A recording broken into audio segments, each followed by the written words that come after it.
আজি যিদৰে দিলে কালিলৈ পাব।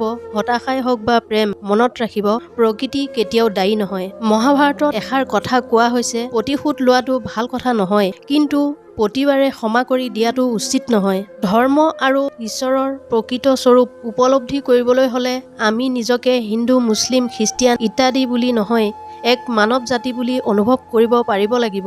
তোমাৰ পৰিয়ালটো কিমান ধনী সেইটো ডাঙৰ কথা নহয়, তোমাৰ পৰিয়ালটো কিমান সুখী সেইটোহে ডাঙৰ কথা। সকলো পৰিস্থিতিতে মই ভুল নহয়, মাথো কেতিয়াবা নিজকে শুদ্ধ প্ৰমাণ কৰিবলৈ শব্দৰ অভাৱ হয়। যেতিয়া এজনে জোখতকৈ অধিক ভাল পায় আৰু আনজনে সেই ভালপোৱাক বুজা বুলি ভাবিবলৈ আৰম্ভ কৰে, তেতিয়া সম্পৰ্ক এটা শেষ পৰ্যায়লৈ গতি কৰে। এতিয়া কোনোবাই দুখ লগাকৈ কিবা ক'লেও মুখৰ পৰা এটা হাঁহিহে ওলাই আহে, কাৰণ আপোনবোৰে দিয়া আঘাতবোৰ সহ্য কৰি হৃদয়খন বৰ কঠিন হৈ পৰিল। কিছুমান মানুহৰ পৰা অলপ সাৱধানে চলিবা বন্ধু, কিয়নো কোনে কেতিয়া কেনেকৈ আজীৱন পাহৰিব নোৱাৰা আঘাত দি যাব গমকেই নাপাবা। ইমানো যোগ্য হয়তো মই নহয় যে কোনোবাই মোক আপোন বুলি ভাবিব, কিন্তু যদিহে মোক কোনোবাই হেৰুৱাই নিশ্চয় আক্ষেপ অনুভৱ কৰিব, এই মোৰ বিশ্বাস।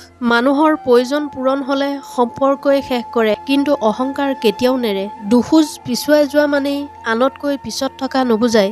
জীৱনত কেতিয়াবা দীঘল জাপ মাৰিবলৈ দুখোজ পিছুওৱা জৰুৰী হৈ পৰে। স্বাৰ্থৰে যিমানেই চেষ্টা নকৰক কিয়, সম্পৰ্ক এটা কেতিয়াও গঢ়ি নুঠে, আৰু মৰমেৰে গঢ়ি উঠা সম্পৰ্ক এটা যিমানেই চেষ্টা নকৰক কিয় কেতিয়াও কোনেও ভাঙিব নোৱাৰে। জীৱনত যিমানেই ডাঙৰ সমস্যা নাহক কিয়, সমস্যা সমাধানৰ বিকল্প পথ উলিয়াবই, মাথো ধৈৰ্য ধৰি সেই পথৰ সন্ধান কৰা উচিত। বন্ধুসকল, ভিডিঅ'টো ভাল লাগিলে মোৰ চেনেলটো ছাবস্ক্ৰাইব কৰিবলৈ নাপাহৰিব।